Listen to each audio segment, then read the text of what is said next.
Good evening, আপনাদের সবাইকে স্বাগত জানিয়ে শুরু করছি আমাদের এখনকার অনুষ্ঠান আর্থারাইটিস লাইভ। আসলে আর্থারাইটিস এমন একটা সমস্যা, যে সমস্যা কিন্তু আমাদের শরীরের বিভিন্ন জয়েন্টসকে, বিশেষত আমাদের হাঁটু, আমাদের কোমর ইত্যাদি নানান রকমের জয়েন্টসকে কিন্তু ভীষণভাবেই এফেক্ট করে এবং ডিজেনারেশন শুরু হয় এবং তারপরে মানুষ কিন্তু তার চলাফেরার শক্তিটা হারিয়ে ফেলেন। স্বাভাবিক বসা ওঠা থেকে শুরু করে চলাফেরার যে ক্ষমতা, সেই স্বাভাবিক জীবনযাত্রা পূর্ণ মাত্রায় ব্যাহত হতে থাকে এই আর্থারাইটিসের ফলে। এবং কী ধরনের ট্রিটমেন্ট অ্যাফোর্ড করবেন? তারা কি রিপ্লেসমেন্টের দিকে যাবেন, নাকি আদার্স কোনো ট্রিটমেন্ট, যেই ট্রিটমেন্ট আপনাকে কিন্তু ভালো রাখতে পারে, আপনার স্বাভাবিক জীবনযাত্রাকে স্বাভাবিক রাখতে পারে, আপনার চলা ফেরা, আপনার ওঠা বসা সবটাই স্বাভাবিক করতে পারে? এই বিষয়ে জানবার জন্যই কিন্তু আমাদের এখনকার অনুষ্ঠান আর্থারাইটিস লাইভ। বিশিষ্ট রিউমাটোলজিস্ট ডক্টর প্রসেনজিৎ বড়াল কিন্তু প্রত্যেক দিনকার মতো আজও সন্ধেবেলাটা রয়েছেন আমাদের সঙ্গে। স্বাগত জানাই স্যার আপনাকে। নমস্কার। আর আপনারাও রয়েছেন আমাদের সঙ্গে সরাসরি, আপনারা কিন্তু টেলিফোন করতে পারেন 6292242341 এবং 6292242342 এই দুটি নাম্বারে। শুরুতেই স্যার যে বিষয়টি নিয়ে জানতে চাইবো সেটা হচ্ছে, আমরা প্রতিনিয়তই আর্থারাইটিস নিয়ে কথা বলি, কারণ আর্থারাইটিস কিন্তু প্রত্যেকটি মানুষের মানে ঘরে ঘরে অনেকের ক্ষেত্রেই সমস্যাটা দেখা যাচ্ছে। তো বিভিন্ন জয়েন্টসকে এফেক্ট করে, কিন্তু আমরা হাঁটু নিয়ে এবং কোমর নিয়ে ভীষণ সমস্যার মধ্যে বহু মানুষ পড়েছেন। তো এই সমস্যাটা উত্তরোত্তর বাড়ছে, সেটা কেন? এবং তারপরে তো অবশ্যই আমরা আসবো ট্রিটমেন্টের প্রসঙ্গে। হাঁটুর সমস্যাটা অতিরিক্ত বেড়েছে, মানে এটা কিন্তু একদম ফ্যাক্ট যে পৃথিবীর মধ্যে যত পেশেন্ট আমরা পাই, যত রোগ আছে, তার মধ্যে 4 নম্বরে আছে অস্টিওআর্থ্রাইটিস নি। 4 নম্বরে অস্টিওআর্থ্রাইটিস নি কেন? এর রুট কিন্তু অনেক ছোটবেলায়, মানে একদম আমরা যখন বাচ্চা, যখন একদম ছোট, আপনি পাশাপাশি মেলান, আমি দু একটা কথা বলছি, আপনারাও শুনুন। আগে যখন বাচ্চা হতো, বাচ্চাদের কিন্তু দুধ খাওয়ানো বাধ্যতামূলক ছিল, কম্পালসারি দুধ খেতে হবে এবং দুধটা যতটা ন্যাচারাল হয় ততই ভালো। আজকে কি হয়েছে, আজকে দুধ খাওয়া ছেড়ে দিয়ে বিভিন্ন রকম হেলথ ড্রিঙ্ক বাচ্চারা পছন্দ করে এবং আমরাও বাবা মারা বাচ্চাদের দিই, যেহেতু তুমি তাড়াতাড়ি আরও লম্বা হবে, তাড়াতাড়ি তোমার শরীর আরও মজবুত হবে, সুতরাং দুধটা খাওয়ার দরকার নেই, ওই হেলথ ড্রিঙ্কগুলো খাও। 1 নম্বর। 2 নম্বর হচ্ছে, আগে আমরা দেখেছি বাচ্চাদের গায়ে তেল মাখিয়ে মাসাজ করে রোদে রাখা হতো। কেন রোদে রাখা হতো? যে ভিটামিন D3টা যাতে ছোটবেলা থেকে তৈরি হয়, দুধে ক্যালসিয়াম তৈরি হবে, ভিটামিন D3 তৈরি হবে রোদে, তাতে করে কি হবে, বাচ্চার বোন স্ট্রেংথ বাড়বে।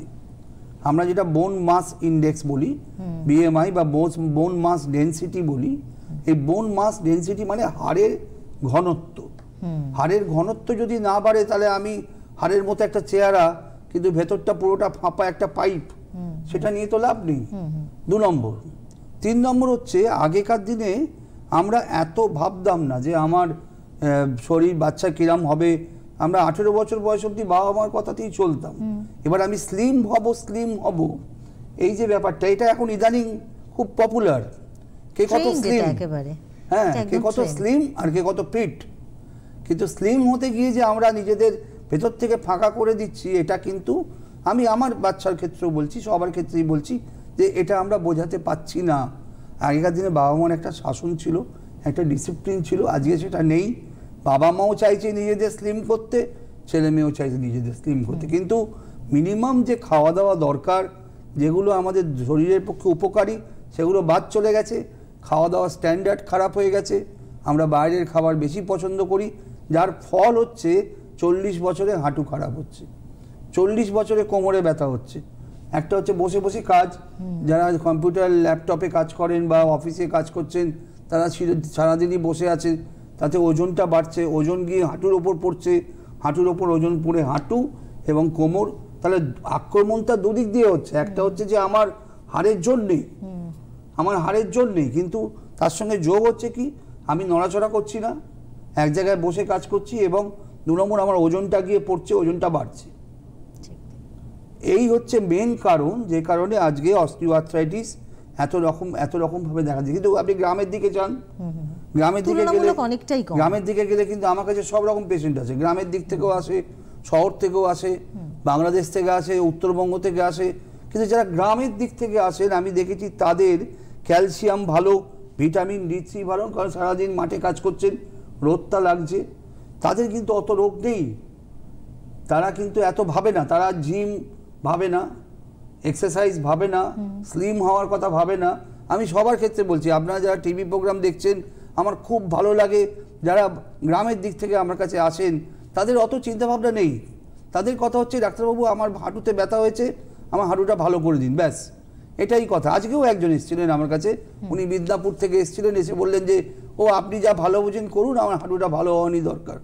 কিন্তু এই এত রকম ভাবনা চিন্তা করে, এত কাণ্ড করে যে আমি স্লিম হব, রোগা হব, ইয়াং হবারে, বয়স তো আপনার ন্যাচারাল ব্যাপার, আপনি বয়সকে কমাতে পারবেন না। বেশি কমাতে গেলে আপনি একদম আগে থেকেই আপনি বুড়ো হয়ে যাবেন, ও আপনি মারাও যেতে পারেন। এরকম ঘটনাও ঘটেছে আজকাল, জিমে অনেক অ্যাক্সিডেন্টাল ডেথ হচ্ছে এবং স্লিম হতে গিয়ে মানুষ মারাও যাচ্ছেন। সুতরাং এগুলো করা উচিত না। মানুষের উচিত হচ্ছে নেচার, এটা সব ক্ষেত্রে ইম্পর্টেন্ট। আমি আজকে এই প্ল্যাটফর্মটা পেয়েছি বলে বলছি, পরিবেশকে নষ্ট করবেন না, সেটা আপনার চারিপাশের পরিবেশই হোক বা স্বাস্থ্যের পরিবেশই হোক, স্বাস্থ্যটাকে নষ্ট করবেন না, ওটা নিজের মতো থাকতে দিন। বয়স একদিন হবে, কিন্তু আপনি আনন্দে থাকুন, ঠিকমতো খাওয়া দাওয়া করুন, ডিসিপ্লিন লাইফ লিড করুন, তাহলে কিন্তু বয়স আপনার কাছে কোনো প্রবলেম নয়। প্রবলেম হচ্ছে আপনার লাইফের ডিসিপ্লিনটা।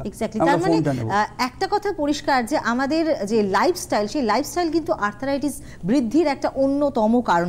এরপর আদার্স তো অনেক কারণ রয়েছে। একজন বন্ধু রয়েছেন সঙ্গে। হ্যালো। হ্যাঁ বলুন, কে বলছেন? ম্যাম, স্যারের সাথে আমি একটু কথা বলতে চাই। বলুন। হ্যাঁ, আমার স্বামী 56 বছর মানে বয়স, ওনার নাম নীলকণ্ঠ ভৌদি। ওনার দুটো হাত না মানে রাত্রিবেলা হলে কাঁধের কাছ থেকে প্রচন্ড যন্ত্রণা হয়, আর হাতের আঙুলগুলো ফুলে গেছে, মুড়তে অসুবিধা হচ্ছে, আর হাঁটুর ওপরের যে হাতটা ওই জায়গায় খুব ব্যথা। ওনার রিউম্যাটয়েড আর্থ্রাইটিস টেস্ট করান, আমি একটু পরে বলে দেবো, আপনি টেস্টগুলো লিখে নেবেন বা ছবি তুলে নেবেন, টেস্টগুলো করতে হবে। ওনার সম্ভবত একটা রিউম্যাটয়েড আর্থ্রাইটিস বা অস্টিও আর্থ্রাইটিস আছে। আপনি টেস্ট করে আমাদের সঙ্গে যোগাযোগ করুন, নিশ্চয়ই আমরা উত্তর দিয়ে দেবো এবং ট্রিটমেন্টও হবে। তো আমি আজকে যেটা আপনাদের কাছে বলবো, ধন্যবাদ টেলিফোন করার জন্য। হ্যাঁ, থ্যাংক ইউ সো মাচ। হাঁটুর প্রবলেম কিন্তু বাড়ছে, এবং হাঁটুর প্রবলেমটা কেন বাড়ছে সেটা দেখবার জন্য আমি ছোট একটা ফিল্ম দেখাবো, বেশিক্ষণ সময় নেবো না, কিন্তু ছোট ফিল্মটার মধ্যে অনেক কিছু আছে দেখার মতো, সেটা দেখুন। আমি দেখতে দেখতে কথা বলবো, আপনারাও আমার মনে হয় যে যারা ফোন করতে চান ফোন করুন, আমাদের সঙ্গে ডাইরেক্ট কথাবার্তা বলুন, তাহলে কি হবে, প্রোগ্রামটা ভালো লাগবে। আমরা দেখাই শুধু, আমি খুব ইন্টারেস্টিং, এটা একটু মন দিয়ে দেখবেন, কারণ এটার মধ্যে অনেক তথ্য আছে, অনেক কিছু আছে যেগুলো জানা দরকার। অনেকেই জানেন না শরীরের ভেতরে কি হচ্ছে, এটা জানলে বুঝতে পারবেন যে কেন আমরা এত ভুগছি। জাস্ট সি, আমরা এই ফিল্মটা দেখাবো, আমরা দেখাই, তারপরে আমরা প্রশ্নগুলো নেব, ফোন নেব, আমরা ফিল্মে যাব। আপনার চোখের সামনে হাঁটু দেখতে পাচ্ছেন, মানুষের নর্মাল হাঁটু কিন্তু ওপরে একটা হাড়, নিচে একটা হাড়, সামনে মালাই চাকি, আর দুদিকে দুটো কাটিলেজ। খুব মন দিয়ে লক্ষ্য করুন, একদিকে এদিকে একটা আছে, এদিকে একটা আছে, দুটো কাটিলেজ। এইবার ঘটনাটা যেটা হচ্ছে, আমরা ছোটোবেলা থেকে যখন হাঁটতে শুরু করছি তখন মুভমেন্টগুলো শুরু হচ্ছে। এই হচ্ছে হাঁটুর চেহারা, যেটা আমি সাইড থেকে দেখলে আপনি দেখতে পাবেন যে এই হাঁটুটা যখন মুভ করছে, এইটা হচ্ছে মুভমেন্ট। দেখুন, আমরা হাঁটুটা ভাঁজ করলাম, আবার সোজা করছি, এই মুভমেন্টটা হাঁটু ভাঁজ হচ্ছে আর সোজা হচ্ছে। এইটাই কিন্তু 4 বছর বয়স থেকে 80 বছর বয়স অবধি এই ঘটনাটা ঘটছে। 4 বছরে শুরু হচ্ছে, 80 বছরে শেষ হচ্ছে, এই একটাই ঘটনা, আর কিচ্ছু ঘটনা না। আমরা এটাকে ভাঁজ করছি আর সোজা করছি। এবার আপনাকে যেটা দেখতে হবে সেটা হচ্ছে, এই মুভমেন্টটা যখন হচ্ছে তখন মুভমেন্টে একটা সাদা রঙের আর্টিকুলার কার্টিলেজ আছে, যেটা খুব মসৃণ, যেটা কি করছে, দুটো হাড়ের মধ্যে ঘষা লাগাটা হতে দিচ্ছে না। আপনার চোখের সামনে ছবিটা রয়েছে, দেখুন, ওপরের হাড়েও রয়েছে একটা সাদা রঙের আর্টিকুলার কার্টিলেজ, নিচের হাড়েও রয়েছে। এই দুটো থাকার জন্যে দুটো হাঁটুর মধ্যে ঘষা লাগছে না। এই অবধি দেখে আমরা একটা ফোন নেব, ফোনটা নাও। হ্যালো। হ্যাঁ, নমস্কার, কে রয়েছেন? নমস্কার, আমি গোবিন্দ ঘোষ বলছি। বলুন। আমার সমস্যা হচ্ছে, মোটামুটি হয়ে গেল 10 থেকে 12 বছর হবে। আমার প্রথমে স্টার্টিং হলো পায়ের একদম চেটো থেকে। রাত্রিবেলা দাঁড়ালে একটুখানি কেটে গেল, আরাম হয়ে গেল। তারপরে আরম্ভ হলো, ওখান থেকে উঠতে উঠতে চলে এলো পাছায়, পাছা থেকে উঠে এলো কোমরে, কোমর থেকে একদম কাঁধে, এখন কাঁধ থেকে পুরো কানের কাছে, একদম দু কানের কাছে একদম টনটনে ব্যথা, একদম একদম টিপিক্যাল পিকচার যেটা স্পন্ডিলাইটিসে হয়। আপনার স্পন্ডিলাইটিস আমি রিপোর্ট করেছিলাম, হ্যাঁ, কিন্তু স্পন্ডিলাইটিস নয়। লাস্টে নাকে দেখিয়েছিলাম, এক্সরে করেছেন? এক্সরে করেছিলাম, এক্সরে কোনো ধরা পড়েনি। তাহলে আপনাকে রক্ত পরীক্ষা HLA-B27, একটা HLA-B27 লিখে নিন। অ্যাঙ্কাইলোজিং স্পন্ডিলাইটিস বলে একটা রোগ আছে, যেখানে HLA-B27 ব্লাড টেস্টটা করতে হবে। করলেই আপনি পেয়ে যাবেন যে HLA-B27 এই রিপোর্টটা যদি পজিটিভ হয় তাহলে আপনি যোগাযোগ করুন, এর ট্রিটমেন্ট হয়ে যাবে, নো প্রবলেম। এটা হবেই, এবং এটা সম্ভবত অ্যাঙ্কাইলোজিং স্পন্ডিলাইটিসই হয়েছে। ধন্যবাদ টেলিফোন করার জন্য।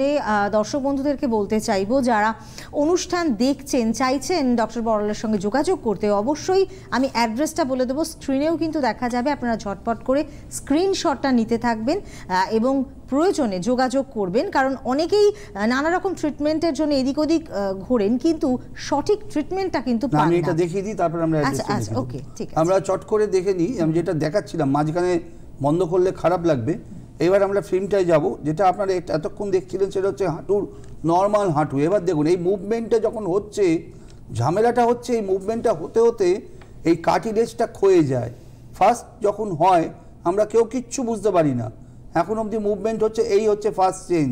এটা স্টেজ 1। ভালো করে লক্ষ্য করুন, কার্টিলেজটার ওপরের দিকটা একটু হালকা গোলাপি আবহাওয়া দেখা যাচ্ছে এখানে, আর নিচের দিকে এখানে হাড়টা বেড়েছে। ডান দিকে আমি যেখানে কার্সারটা ঘোরাচ্ছি এইখানটা হাড়গুলো বেড়েছে। এটা হচ্ছে স্টেজ 1 অস্টিওআর্থ্রাইটিস। এইখানে কোনো পেশেন্ট এই স্টেজে আসে না। ওই গরম সেক, ঠান্ডা সেক, ব্যথার ওষুধ, এগুলো এই ফিজিওথেরাপি, এক্সারসাইজ, এগুলো দিয়ে মেকআপ করার চেষ্টা করে। তারপরে যেটা হয় সেটা হচ্ছে স্টেজ 2। আরেকটু মুভমেন্ট হলে কি হচ্ছে দেখুন, ভালো করে লক্ষ্য করুন, আস্তে আস্তে সমস্ত ওই সুন্দর মসৃণ কার্টিলেজটা কিন্তু নষ্ট হয়ে যাচ্ছে এবং হাড়গুলো বাড়ছে। এই যে হাড়গুলো বেড়েছে, এই হাড়গুলো বাড়ার নাম অস্টিওফাইটস। দেখুন একেবারে দাঁতের মতো হাড়গুলো বাড়ছে, এবং এই হাড়গুলো বাড়লে এটা স্টেজ 2 অস্টিওআর্থ্রাইটিস, এবং এখানে ট্রিটমেন্ট করতেই হবে, কারণ এখান থেকে পেন শুরু হচ্ছে। এরপরে যেটা হয়, এখনও যদি মনে হয় যে আমার ট্রিটমেন্টটা ঠিক জায়গায় হলো না, তাহলে স্টেজ 3 চেহারাটা এরকম হয়। দেখুন একেবারে হাড় বেড়ে কার্টিলেজ ছিঁড়ে গেছে, লিগামেন্ট নষ্ট হয়ে গেছে, এবং দুটো হাঁটুর মধ্যে যে পরিষ্কার পিকচারটা ছিল সেটা কিন্তু হাড় বেড়ে নষ্ট হয়ে যাচ্ছে। 3 নম্বর স্টেজ। এখনও এবার আপনাকে ট্রিটমেন্ট করতে হবে। ডাক্তারের কাছে আপনি গেলেন, উনি আপনাকে দুটো কথাই বলবেন। 1 নম্বর হচ্ছে, হয় আপনি হাঁটু পাল্টান, অথবা আপনি হাঁটুতে ইঞ্জেকশন নিয়ে ট্রিটমেন্টটা করুন। স্টেজ 4 যদি হয় তখন পাটা বেঁকতে আরম্ভ করে। এরপরে যেটা হয় খুব মারাত্মক, আমি মাথা ওপরের হাড়টা সরিয়ে দিলাম, দেখুন পেছন দিকে হাড় বাড়ে। এই যে ছবিটা দেখছেন, এটা হচ্ছে ভেতরের হাড়গুলো বেড়ে যায়, বেড়ে গিয়ে পাটাকে বেঁকিয়ে দেয়। মানে অনেকে আপনি দেখেছেন যে হাঁটুটা ধনুকের মতো বেঁকে গেছে, রাস্তাঘাটে প্রচুর লোক দেখা যায়। হ্যাঁ, ডিফর্মিটি স্টার্ট হয়ে যায় এবং রাস্তাঘাটে আমরা প্রচুর লোক দেখি। এই স্টেজের পরে যেটা হয়, লাস্ট স্টেজ, একদম লাস্ট আমরা যাব। একটু আর 1-2 মিনিট আমরা নেবো, মূল্যবান সময় আমাদের কাছেও।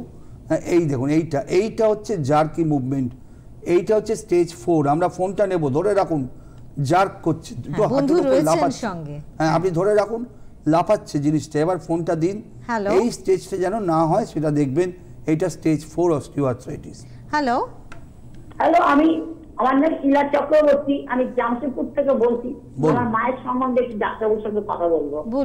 বলুন। মায়ের বয়স কত?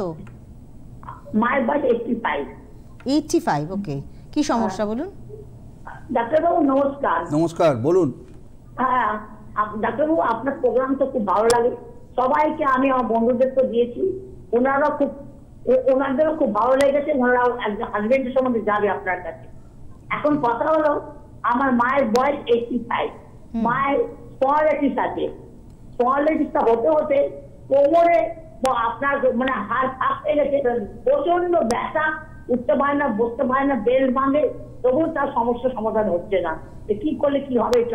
85-এ শুনুন, 85-এ ওনার তো আর দৌড়দৌড়ির ব্যাপার নেই, উনি বাড়িতেই থাকবেন এবং সম্ভবত বেশি কাজ করেন না।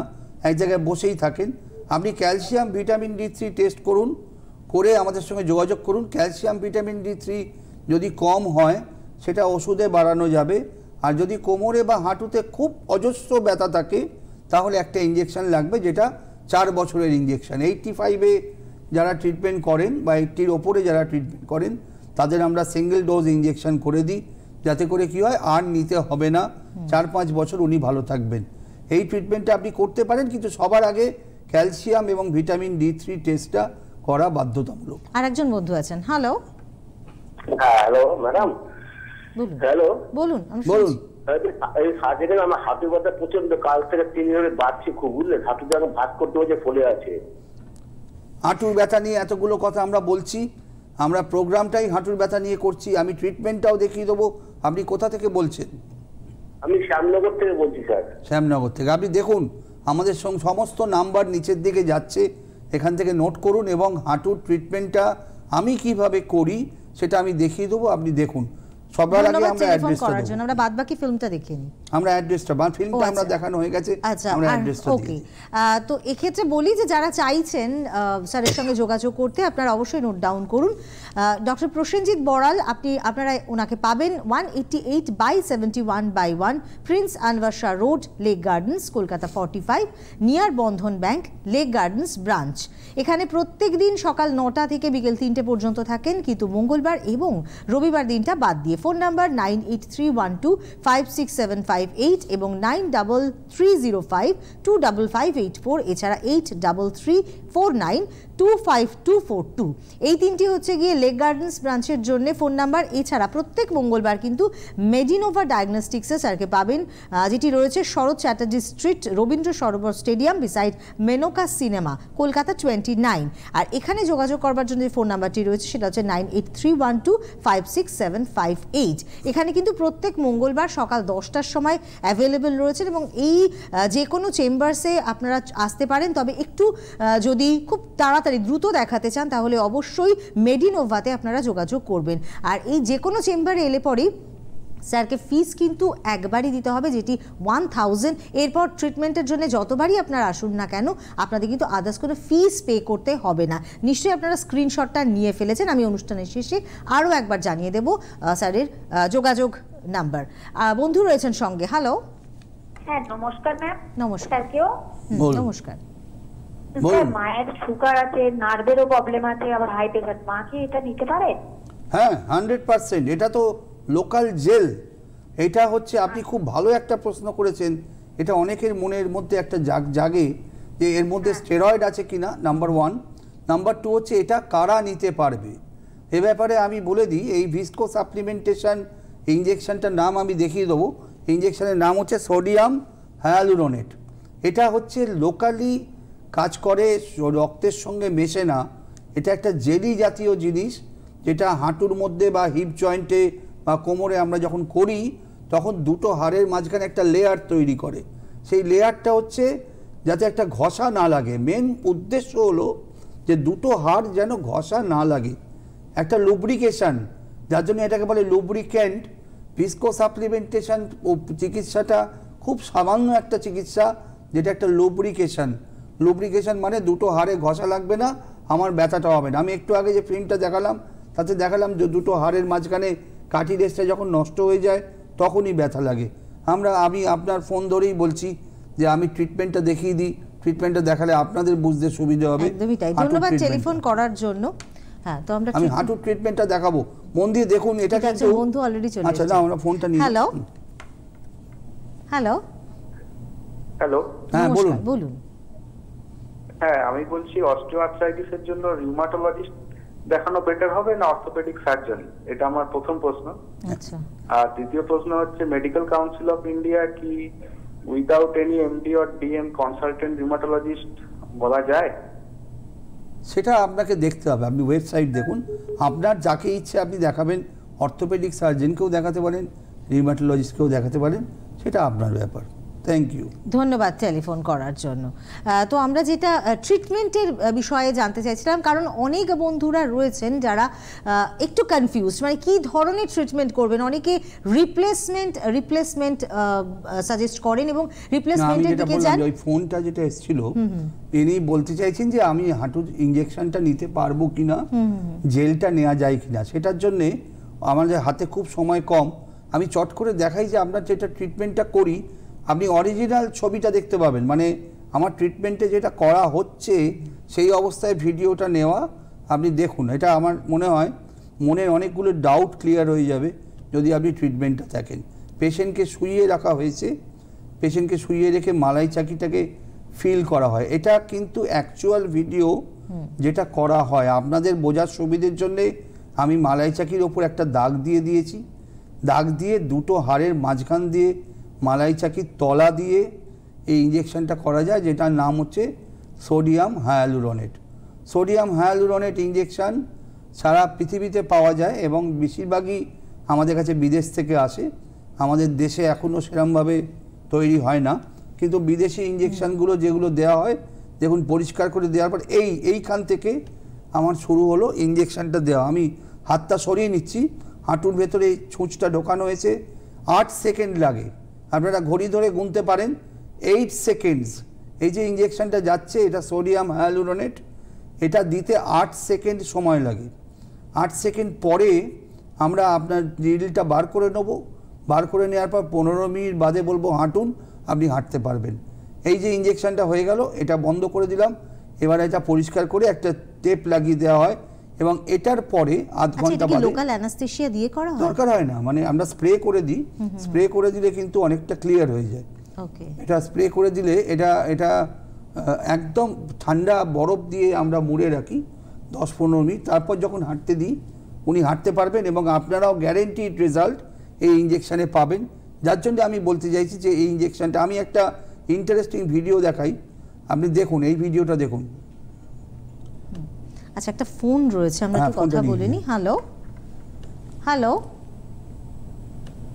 হ্যালো হ্যালো, হ্যাঁ নমস্কার, কে বলছেন?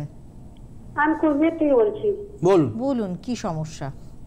বলছি যে আমার আর কি স্বামী কোমর থেকে পায়ে আর কি ব্যথা, কিছুক্ষণ হাঁটার পর খুব প্রবলেম হয়, হাঁটতে পারে না, মনে হয় যে কোমর ছিঁড়ে যাচ্ছে, আর মাঝে মাঝে কোমরটা আর কি কামড়ায়, যেমন বেশি করে কামড়ায়। আপনার বয়স কত?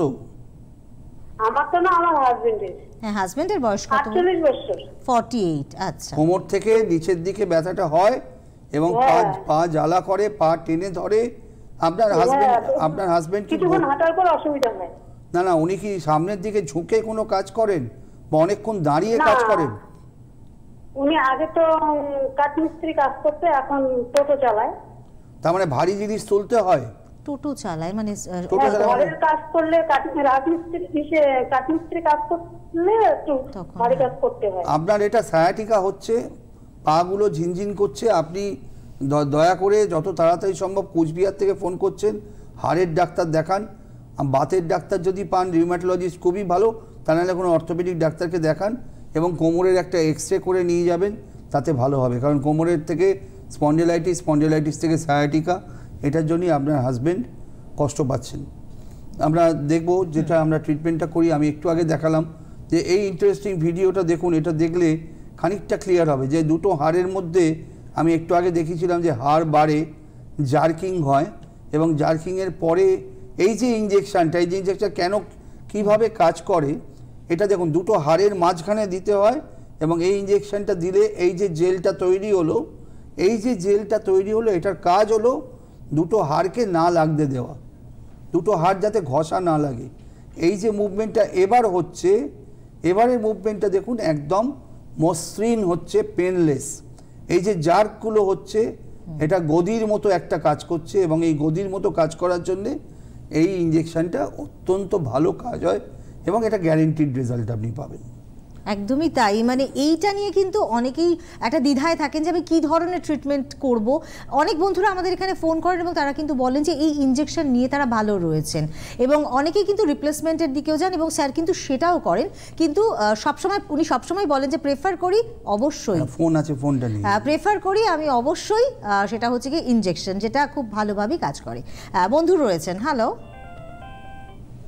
হ্যালো, আচ্ছা কোনো কারণে যোগাযোগ বিচ্ছিন্ন হয়ে গেছে। এবার আমি যেটা দেখিয়ে দিই, যেটা আমি একটু আগে বলেছি দু একজনকে, যে আপনারা কি পরীক্ষাটা করবেন, পরীক্ষাটা কি করবেন এটা দেখে নিন বা ছবি তুলে নিন।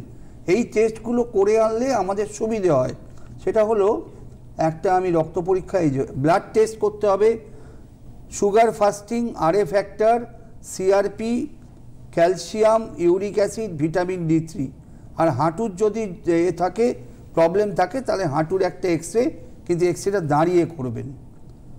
রক্ত পরীক্ষা যেটা করতে হবে লেখা আছে sugar fasting, RA factor, CRP, calcium, uric acid, vitamin D3, এবং যারা হাঁটুর প্রবলেমে ভুগছেন তারা কিন্তু হাঁটুর এক্সরেটা অবশ্যই দাঁড়িয়ে করবেন। দাঁড়িয়ে না করলে কিন্তু ধরা পড়বে না, যার জন্য দাঁড়িয়ে এক্সরে করাটা খুব জরুরি। আমার মনে হয় সব কিছু তথ্য পেলাম, এবার একটু জানতে হবে যে কীরকম কস্টিং পড়ে, কারণ কতটা, অনেকেই মনে করবেন যে আমি ইনজেকশনে ভালো হয়ে যাবো, তাহলে নিশ্চয়ই সেটা খুব কস্টলি। কথাটা বলার আগে, মানে আমি ঘটনাটা পুরোটা বোঝাবার আগে আমি একটা কথা বলে দিই, যে অনেকে ভাবেন যে এটা কি ইনজেকশন, 1 নম্বর। 2 নম্বর, ডাক্তারবাবু যেটা বলছেন সেটার মধ্যে স্টেরয়েড আছে না নেই, যার জন্য আমি কয়েকটা জিনিস আপনাদের বলতে চাই। প্রথম কথা হচ্ছে ইনজেকশনের নামটা আমরা দেখিয়ে দেবো, আপনারা নেটে সার্চ করুন, ভালো করে খোঁজ নিন, গিয়ে এর মধ্যে স্টেরয়েড আছে না নেই দেখবেন লেখা আছে এর মধ্যে স্টেরয়েড নেই। এটা একটা জেলি জাতীয় পদার্থ, যেটা হাঁটুর মধ্যে দিলে বা কোমরে দিলে বা হিপ জয়েন্টে দিলে এটাতে কি হয়, লুব্রিকেশন হয়, দুটো হাড়ে ঘষা লাগাটা কমে যায়। এবার এটা আরও একটা প্রশ্ন লোকের মনে থাকে যে ইনজেকশনটা দেওয়ার পরে, যার জন্য আমি যেটা কম্পালসারি করে দিয়েছি আমার ক্লিনিকে, সেটা হচ্ছে আমরা ইনজেকশনের বাক্সটা পেশেন্টের হাতে ধরিয়ে দিই। বিকজ অনেকেই বলেন যে ডাক্তারবাবু কী ইনজেকশন হলো, আমরা বাড়ির লোক যদি জিজ্ঞেস করে, অনেকে বলেন যে এটা নিয়ে আমি কি করব, আপনি আমাকে কেন দিচ্ছেন, আমি আপনাকে বিশ্বাস করি। দুরকম কথা আমি শুনতে পাই। একটা হচ্ছে আমরা আপনার কাছে বিশ্বাস নিয়ে এসেছি, আপনার এটা দেওয়ার দরকার নেই। বাট দরকার কেন আছে, যে আপনি যখন আরেকজন ডাক্তারকে দেখাতে যাবেন, সেই ডাক্তার জিজ্ঞেস করবেন আপনি কি ইনজেকশন নিয়েছেন, যার জন্য আমরা বক্সটা দিয়ে দিই। আর দ্বিতীয় কথা হচ্ছে অনেকেই জানতে চান, যে আমি বলি সবাইকে একটাই কথা, আপনি যদি ভালো হন, আপনার ভালো হওয়ার দেখে অনেকে জিজ্ঞেস করবে যে আপনি কি ইনজেকশন গিয়েছেন বা কি ট্রিটমেন্ট করেছেন, যার জন্য আমি আপনাকে বক্সটা দিয়ে দিচ্ছি। এবারে আমাদের হাতে খুব সময় কম, আমরা যেটা দেখাবো সেটা ভালো করে তুলে নিন, আমি বুঝিয়ে দিচ্ছি। এটা হচ্ছে ট্রিটমেন্টের খরচা। এই ট্রিটমেন্টের যে খরচা সেটা আপনাদের স্ক্রিনে দেওয়া আছে, ভালো করে দেখুন এবং তুলে নিন। প্রথম খরচা যেটা 1500 টাকা, এটা সবথেকে কম খরচার ট্রিটমেন্ট। পার মান্থ একটা করে দিতে হবে, প্রতি মাসে 1500 টাকা। এগুলো কিন্তু সব একটা হাঁটু বা একটা হিপ জয়েন্ট বা একটা কোমরের জয়েন্ট, এগুলো একটা জয়েন্টের খরচা। 1500 টাকা দিয়ে শুরু হয়, প্রতি মাসে একবার নিতে হবে। এটা যারা আর্লি স্টেজে আছেন তাদের পক্ষে সুবিধে। তারপরে হচ্ছে 3000 টাকার ডোজ। 3000 টাকা ডোজটা 2 মাস অন্তর নেওয়া যায়, 2 মাস অন্তর, 3 মাস অন্তর নেওয়া যেতে পারে। এটাও মোটামুটি আর্লি স্টেজে দেওয়া হয়। তারপরের যে ডোজটা, যেটা আমরা খুব বেশি পরিমাণ ব্যবহার করি, সেটা হচ্ছে 5000 টাকার ডোজ, যেটা 4 মাস অন্তর আসতে হয়। আপনাকে যা আসতে বলবো আমরা 4 মাস অন্তর 3 বার, টোটাল 3 বার আসতে হবে 4 মাস অন্তর। এটা 5000 টাকার ডোজ। 3000 টাকার যে ডোজটা আছে সেটা 5 বার আসতে হবে, 3000 টাকা করে এক একটা জয়েন্টে খরচা। টোটাল খরচাটা কিন্তু একই হবে। আর যারা একটু আগে আমি ফোন পেলাম জামশেদপুর থেকে, যে উনি ওনার মাকে নিয়ে আসতে পারবেন না, যারা আসতে পারবেন না তাদের জন্য নিচের দুটো লাইন মনে রাখবেন। একটা হচ্ছে 15000 টাকার ডোজ, একটা হাঁটু বা একটা হিপ জয়েন্ট বা একটা কোমরের জয়েন্ট, সেটা 2 বছর যাবে, 2 ইয়ার্স। আর লাস্ট যে ডোজটা 30,000 টাকা, 20,000 টাকা, সরি 20,000, 20,000 টাকা, এটা 4 বছর যাবে। এটা US আমেরিকা থেকে আসে। এটা আমরা বক্স দিয়ে দেবো, আমরা সমস্ত তথ্য আপনাদের দিয়ে দেবো। 20,000 টাকা একটা জয়েন্টে খরচা হবে 4 বছরের জন্য। আমি পুরোটা দিয়ে দিলাম, আপনারা ছবি তুলে নিন। আমার মনে হয় এর থেকে পরিষ্কার করে কিছু বলার নেই। মানে প্রতিটা বিষয় কিন্তু ট্রান্সপারেন্সি রয়েছে, মানে চিকিৎসার প্রতিটা পর্যায়ের ক্ষেত্রে একদম ট্রান্সপারেন্সি, যেখানে কিন্তু বিশ্বাস এবং ভরসার জায়গাটাও রয়েছে। আপনি ভালো থাকুন, সুস্থ থাকুন, এই কামনা জানিয়ে আজকের মতো অনুষ্ঠান শেষ করতে হবে। যারা চাইছেন যোগাযোগ করতে অবশ্যই যোগাযোগ করবেন। স্যার অসংখ্য ধন্যবাদ আপনাকে, ধন্যবাদ আপনাদেরকেও, নমস্কার।